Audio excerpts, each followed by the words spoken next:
अन्नदाता, पग पग पर है संग तुम्हारे अन्नदाता। लहू किसानों का बन के पसीना सींचता है धरती का सीना।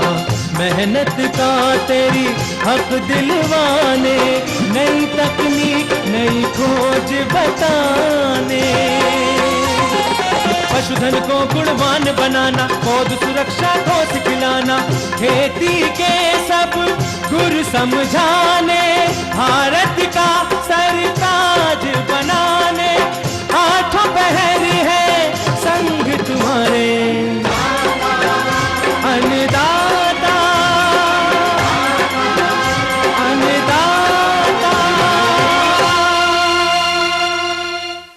नमस्कार, अन्नदाता कार्यक्रम में आप सभी का स्वागत है। मैं हूं आपके साथ शालिनी कपूर तिवारी। हर रोज की तरह एक बार फिर से हम कार्यक्रम में लेकर के आए हैं खेती बाड़ी से जुड़ी हुई बहुत सी लाभकारी जानकारियां। तो चलिए सबसे पहले देखते हैं कि क्या है विशेष आज के कार्यक्रम में। अच्छे पुष्प उत्पादन हेतु गुलाब के बाग में समसामयिक कार्य। अच्छी आय हेतु एक्वेरियम में किस तरह से करें रंगीन मछलियों का पालन।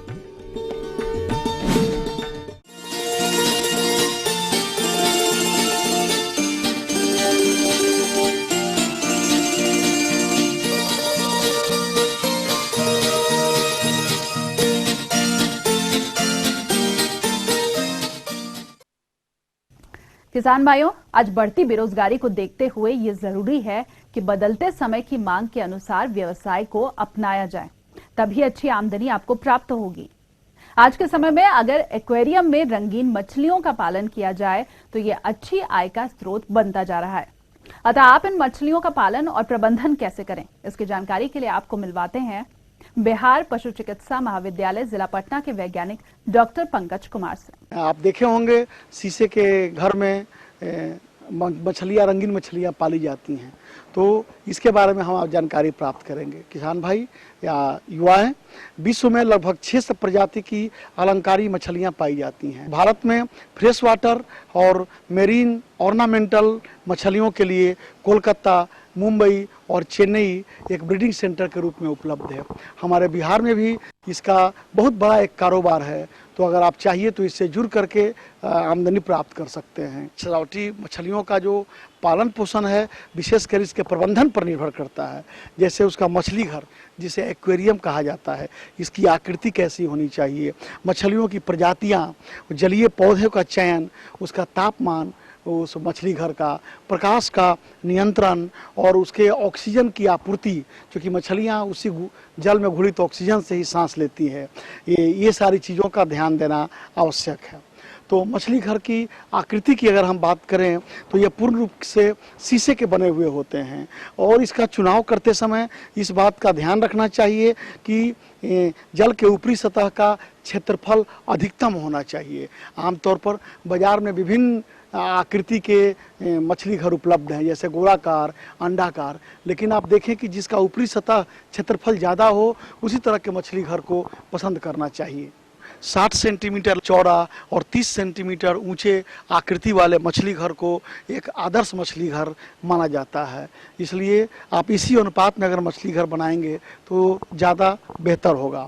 मछली घर के निचले सतह पर जो बिछाए जाने वाले पत्थर या कंकर होते हैं, ये भी कम से कम 2 इंच की ऊंचाई तक के होने चाहिए, क्योंकि उसमें जो जलीय पौधे हैं उसके बीच में आसानी से फंस जाएं और वो पौधे गिर ना पाएँ, इधर उधर नहीं होना चाहिए।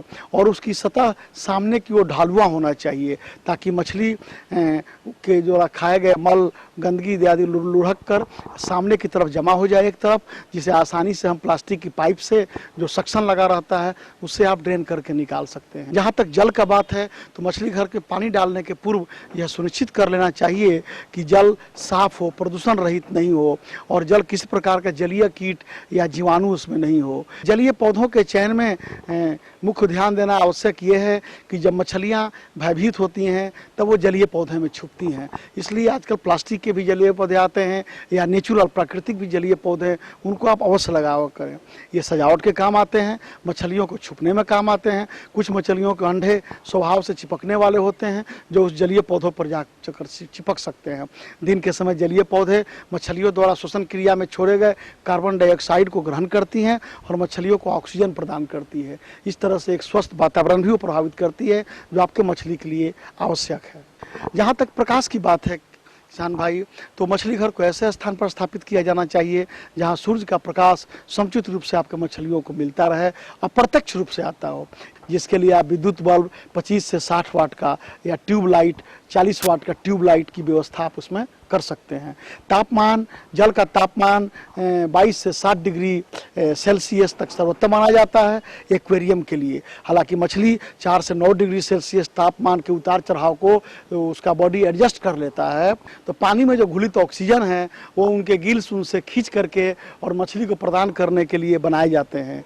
तो अन्य पशुओं की तरह श्वसन क्रिया में इनको घुलित ऑक्सीजन की आवश्यकता होती है और जल से वायु के मिश्रण को लेने के यंत्र ही मिलता है जिसके द्वारा यंत्र के द्वारा वो लेती हैं, अपने अंदर लेती हैं।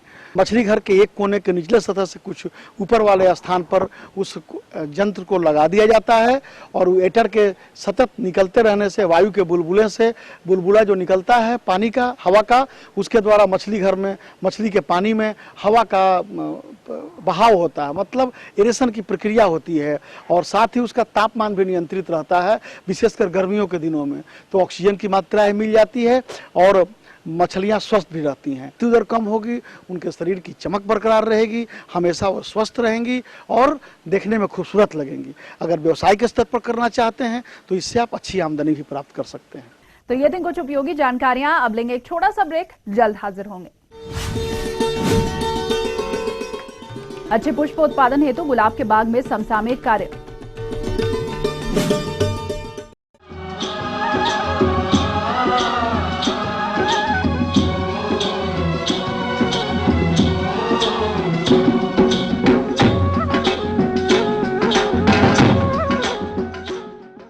ब्रेक के बाद एक बार फिर से आप सभी दर्शकों का अन्नदाता कार्यक्रम में स्वागत है और चलिए अब बढ़ते हैं अगली प्रस्तुति की ओर।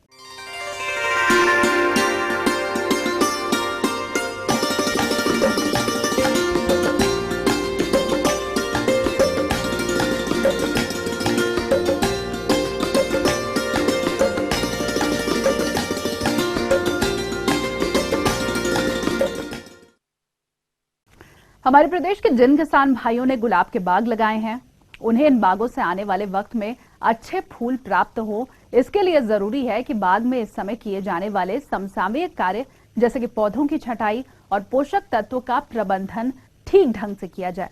अतः किसान भाइयों, गुलाब के बाग में इन कार्यों को किस प्रकार से संपादित करना है, आइए जानते हैं त्रिहुत कृषि महाविद्यालय ढोली जिला मुजफ्फरपुर के वैज्ञानिक डॉक्टर LM यादव से। देखिए, गुलाब मुख्य रूप से जाड़े के लिए लोग लगाते हैं और यही मौसम उसके लिए बहुत उपयुक्त होता है। इस समय जो है मुख्य जो हम क्रिया करते हैं उसमें हम लोग उसकी जो पौधे के जमीन से ऊपर या कह सकते हैं कि जहाँ पर कलम किया रहता है, हम जो बड लगाते हैं उससे ऊपर 3 से 4 इंच तक ऊपर जो है मेन जो शाखाएं होती हैं उसको हम काट देते हैं और फिर जो है जमीन पौधे के जड़ के आसपास करीब 45 सेंटीमीटर घेरे में मिट्टी को 15 से 20 सेंटीमीटर हटा देते हैं। इस क्रिया को हम लोग विंटरिंग कहते हैं और लगभग 1 हफ्ते से 10 दिन के बाद जो आपकी वो मिट्टी है उसमें 6-7 किलो सड़ी हुई गोबर की खाद या 3-4 किलो वर्मी कंपोस्ट को अच्छी तरीके से उसमें मिला देते हैं। इसके साथ लगभग 2 भाग जो है अमोनियम नाइट्रेट और 8 भाग सिंगल सुपर फास्फेट और 2 भाग म्यूरेट पोटास जो होता है, इसका मिश्रण बना करके 90 ग्राम, इस मिश्रण का 90 ग्राम जो है वो प्रति वर्ग मीटर के हिसाब से एक आकलन कर लेते हैं। उसको जो है पौधे के चारों तरफ उसको डाल करके और जो मिश्रण है खाद और मिट्टी का, उसे गड्ढे को भर देते हैं, फिर उस पर सिंचाई कर देते हैं। अब दूसरा बात आती है कि उसमें बीमारी भी लग सकती है, तो ऊपर से जब पौधे का कोई भाग सूखता है तो उसको हम लोग डाई बैक कहते हैं, वो बाद की स्टेज में आता है। लेकिन अभी जो तत्काल कटा हुआ भाग है उसमें जो है बोर्डो पेस्ट जो है वो 5 संबंधे 50 का वो बनाते हैं, कॉपर सल्फेट होता है उसमें, या कहिए तूतिया और चूना और पानी के मिश्रण से उसको बना करके कटे हुए भाग को अच्छे से पेंट कर देते हैं। बाकी सिंचाई एक अंतराल पर करते रहते हैं। बहुत जब गुच्छे में कलियां आ जाती हैं तो उससे होता क्या है कि ज़्यादा कलियां हैं तो उसमें फूल का आकार छोटा हो जाता है, तो उसमें से कुछ जो है थिनिंग कर देना चाहिए। जो अगर ज़्यादा है तो 3 से 4 फूल को एक गुच्छे के आसपास छोड़ना चाहिए। फिर लाही भी इसकी एक बीमारी है जो काफ़ी पत्तियों से रस चूसती है, तो फसल का नुकसान होता है। उससे बचाव करने के लिए हम लोग जो है वो जो इंसेक्टिसाइड है, चाहे उसमें मोनोसील वगैरह है, 2 मिलीलीटर दवा 1 लीटर पानी में घोल करके उसका छिड़काव कर देने से तो लाही से भी आपकी फसल वो बच सकती है। जाड़ा ज़्यादा पड़ता है तो पॉली हाउस वहाँ मदद करता है। जब तापमान 10 डिग्री से नीचे जाता है तो उस समय वो ब्लाइट वगैरह की समस्या आ सकती है। जैसे आप देखते हैं आलू वगैरह में होता है ना, अगेती अंगमारी, पछेती अंगमारी, उस टाइप की बीमारी इसमें भी अटैक कर सकती है। तो जो पॉली हाउस में की है वहाँ तो कोई दिक्कत इसकी नहीं होती है। तो अगर ऐसा मौसम बनता है, आसमान में बादल वगैरह छाए रहते हैं और ये संभावना अगर लगती है कि बूंदाबांदी होगी, इस टाइप की परिस्थिति बनेगी, तो इंडोफिलियम 45 या रेडोमिल दवा 1.5 से 2 ग्राम दवा 1 लीटर पानी में घोलकर छिड़काव करने से इस समस्या से किसान भाई निजात पा सकते हैं।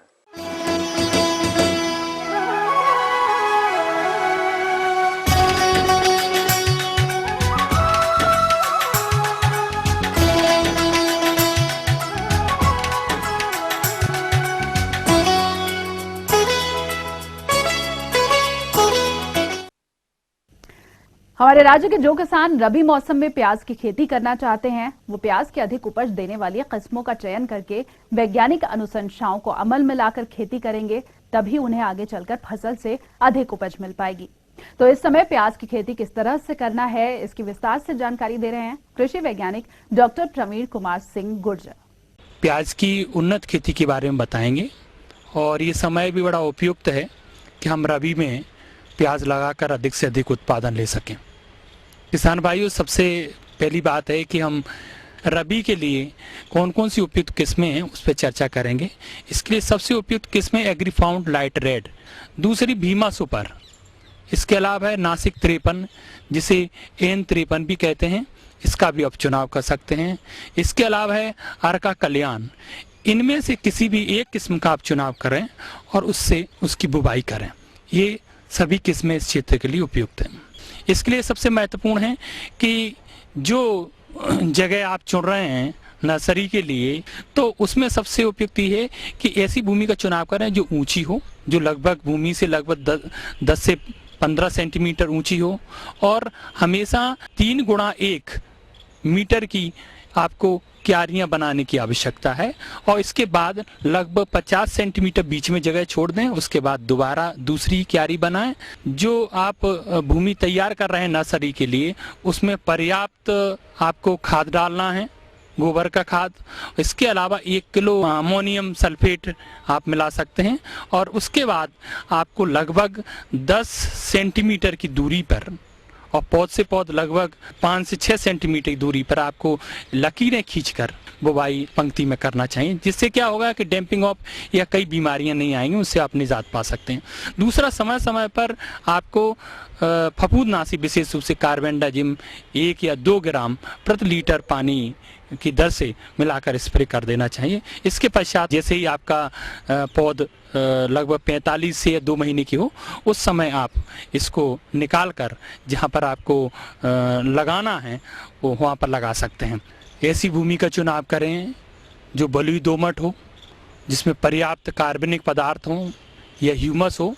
ऐसी भूमि का हम चुनाव इसकी खेती के लिए कर सकते हैं।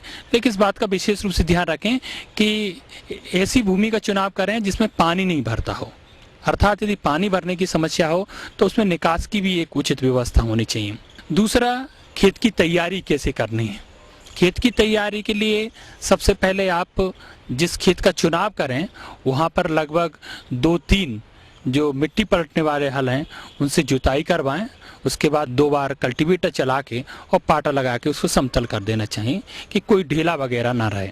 इसके लिए जरूरी ये है कि लगभग आपको 1 हेक्टेयर में या 5 बीघा के लिए लगभग 4 बैग यूरिया की आवश्यकता पड़ेगी और लगभग 4 बैग ही आपको DAP की आवश्यकता पड़ेगी। इसके अलावा लगभग 2 से 2.25 बैग आपको म्यूरेट ऑफ पोटाश की आवश्यकता पड़ेगी। लेकिन इस बात का विशेष रूप से ध्यान रखें किसान भाई कि यूरिया को आपको छोटे छोटे भागों में विभाजित करके देना है। लगभग आधी मात्रा आप जब आखिरी तैयारी करें उस समय डालें और जैसे ही आपका 15 कह सकते हैं 20 से 25 दिन हो उसके पश्चात आप दूसरी डोज डालें और जैसे 15-20 दिन बाद फिर पुनः आप तीसरी डोज डाल सकते हैं यूरिया। जैसे ही आपका पौध लगभग 45 से 2 महीने की हो उस समय आप इसको निकाल कर जहाँ पर आपको लगाना है वो वहाँ पर लगा सकते हैं। आगे और भी हैं कुछ रोचक जानकारियां, पर यहाँ पर रुकेंगे एक और ब्रेक के लिए, जल्द हाजिर होंगे।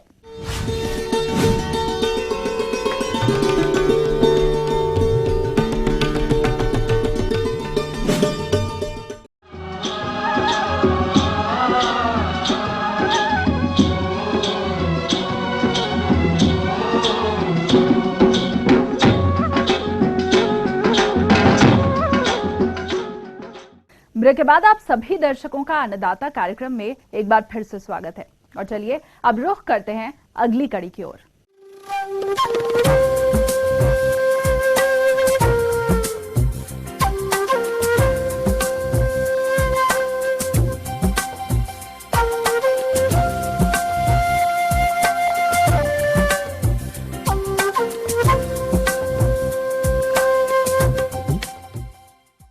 मौसम के अनुसार प्रबंधनों पर ही टिकी है आपकी खेती बाड़ी और इसीलिए मौसम पूर्वानुमान और उस पर आधारित साप्ताहिक कृषि सलाह इस प्रकार है।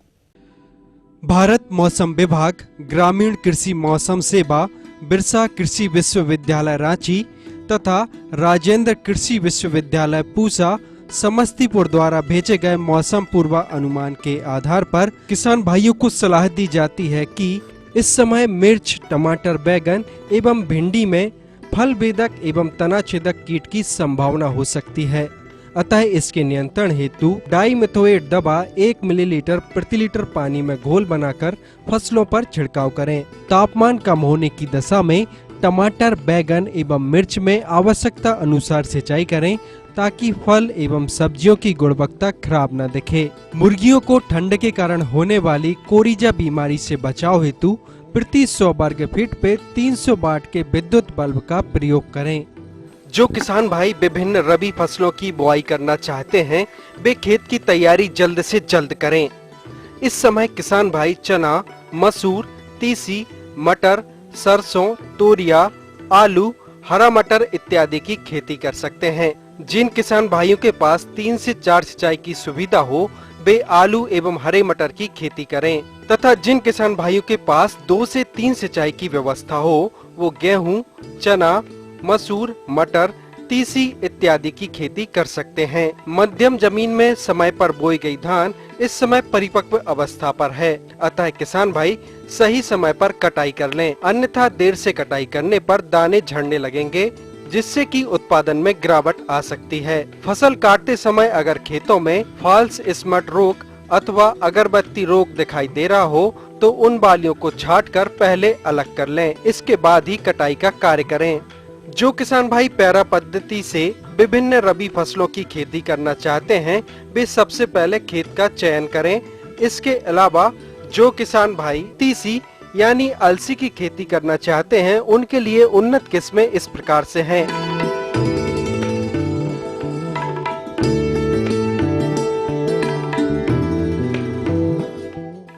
सरसों के लिए उन्नत किस्में इस प्रकार से हैं।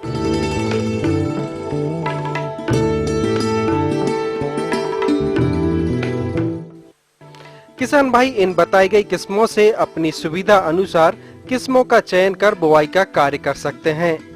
रात्रि का तापमान कम है, अतः कम उम्र के पशुओं को रात्रि में ठंड से बचाएं। इस हेतु बोरों के पर्दे लगावें ताकि ठंड से कम उम्र के पशु पक्षियों को बचाया जा सके। दुग्ध उत्पादन बढ़ाने हेतु दाना, हरे एवं शुष्क चारे के मिश्रण के साथ खिलाएं। इनके आहार में पर्याप्त मात्रा में प्रोटीन, कार्बोहाइड्रेट, वसा, विटामिन एवं खनिज लवण एवं एंटीबायोटिक का समावेश करें।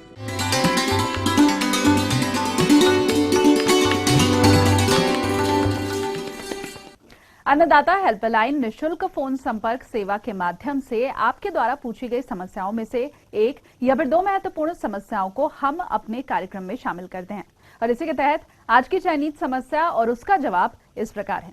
जिला रांची के कृषक प्रदीप महतो, आप अन्नदाता निशुल्क फोन संपर्क सेवा के माध्यम से गेहूं की उन्नत किस्मों के बारे में जानकारी चाहते हैं। तो प्रदीप महतो जी, आपकी जानकारी हेतु प्रस्तुत है कार्यक्रम का यह अंश। रवि की एक महत्वपूर्ण फसल गेहूं है। गेहूं के उत्पादकता को बढ़ाने के लिए कई बिंदुओं पर हमें ध्यान देना है। उसमें सबसे प्रमुख बिंदु उन्नत बीज है। तो उसमें के लिए जो अनुशंसित प्रभेद है, उसमें जो नई प्रभेद है उसमें HD 2967 जिसकी जो है परिपक्वता अवधि 130 से 135 दिन है और इसकी उपज क्षमता जो है 55 से 60 क्विंटल प्रति हेक्टेयर है। इसके अतिरिक्त HD 2824, HD 2733 के 0307, PBW 343 इसके भी परिपक्वता अवधि 130 से 135 क्विंटल है एवं उपज क्षमता जो है लगभग 50 से 55 क्विंटल प्रति हेक्टेयर है। इसके अतिरिक्त जो समय से बुआई के लिए अनुशंसित प्रभेद है उसमें कि 9107 जिसकी परिपक्वता अवधि 130 से 135 दिन है एवं इसकी उपज क्षमता 45 से 50 क्विंटल है। 1 हेक्टेयर के लिए 100 किलोग्राम बीज की आवश्यकता होती है। किसान भाई को उन्नत बीज के साथ के प्रयोग के साथ अपने बीज का बीजोपचार कर लेना चाहिए। बीजोपचार के लिए कार्बेंडाजिम फफूंदनाशी 2 ग्राम प्रति किलोग्राम बीज की दर से उसमें मिलाकर के बोरे से ढक देते हैं। इस तरह किसान भाई समय से अपने गेहूं की बुआई कर अच्छी उपज ले सकते हैं। और आइए अब देखते हैं कल दिखाए जाने वाले कार्यक्रम की मुख्य झलकियां। अधिक उत्पादन हेतु पालक की उन्नत किस्में और बुआई प्रबंधन, स्वच्छ और गुणवत्ता युक्त गुड़ बनाने की वैज्ञानिक तकनीक। हम ये उम्मीद करते हैं कि आज का कार्यक्रम आप सभी दर्शकों के लिए उपयोगी रहा होगा। किसान भाइयों, अन्नदाता आपकी सेवा के लिए संकल्परत है। कृषि संबंधित समस्या और सुझावों के लिए आप हमें इस पते पर संपर्क कर सकते हैं। प्रोड्यूसर अन्नदाता, ETV Bihar Jharkhand, Ramoji film city, Hyderabad 501512। साथ ही आप हमें ईमेल भी कर सकते हैं। हमारा ईमेल ID है annadatabihar@etv.co.in। इसके अलावा आप हमें निःशुल्क हेल्पलाइन नंबर 180010845999 पर सोमवार से शनिवार सुबह 10 से शाम 4 बजे के बीच संपर्क कर सकते हैं। तो फिलहाल अन्नदाता की पूरी टीम को दीजिए इजाजत। कल फिर से इसी समय आपसे मुलाकात होगी कृषि संबंधित कुछ और रोचक जानकारियों के साथ। नमस्कार।